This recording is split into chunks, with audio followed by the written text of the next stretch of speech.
बच्चों को यज्ञ के पैसे की बहुत कदर होनी चाहिए।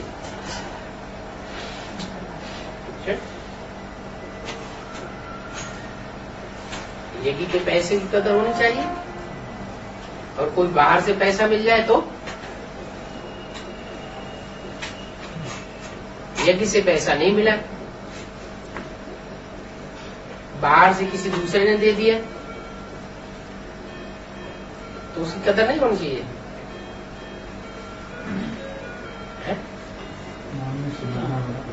यज्ञ के पैसे की क्या, यज्ञ का पैसा किसे कहेंगे?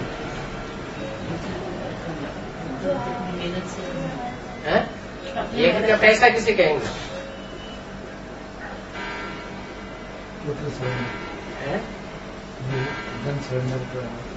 हाँ,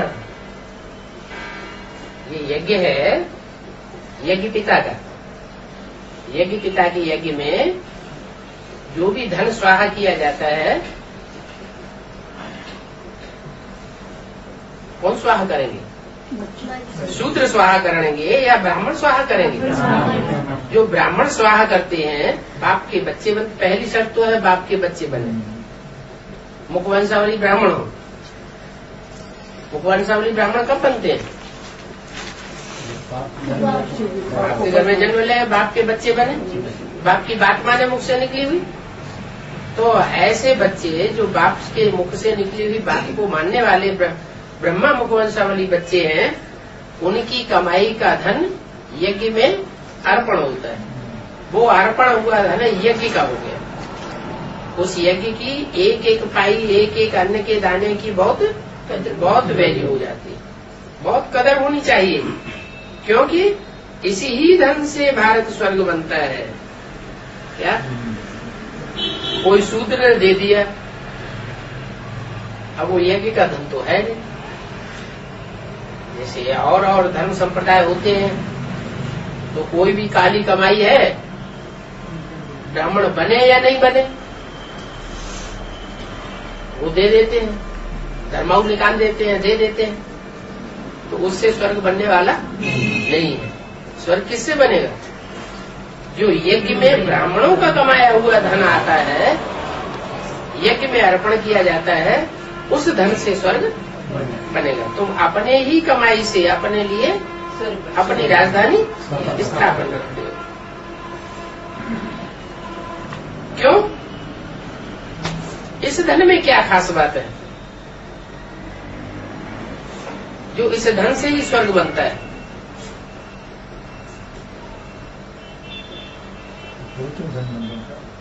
और धंधे जो है वो सब झूठे धंधे।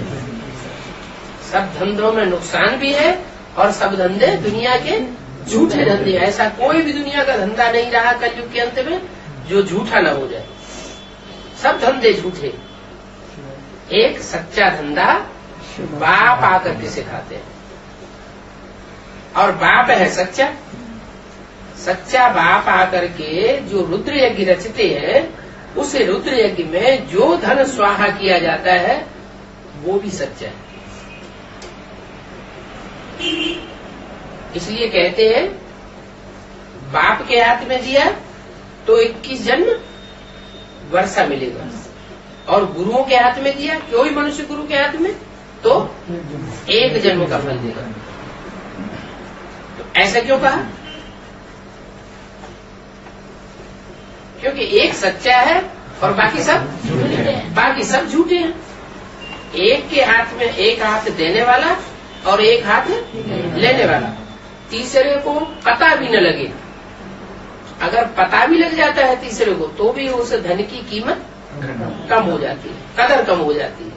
माने वो उतना बढ़िया स्वर्ग, उतनी ऊंची कोटि का स्वर्ग स्थापन वो धन नहीं करेगा, उसकी कीमत कम हो गई।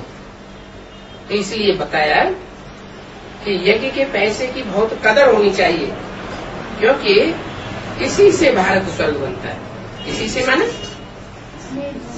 कौन से धन से?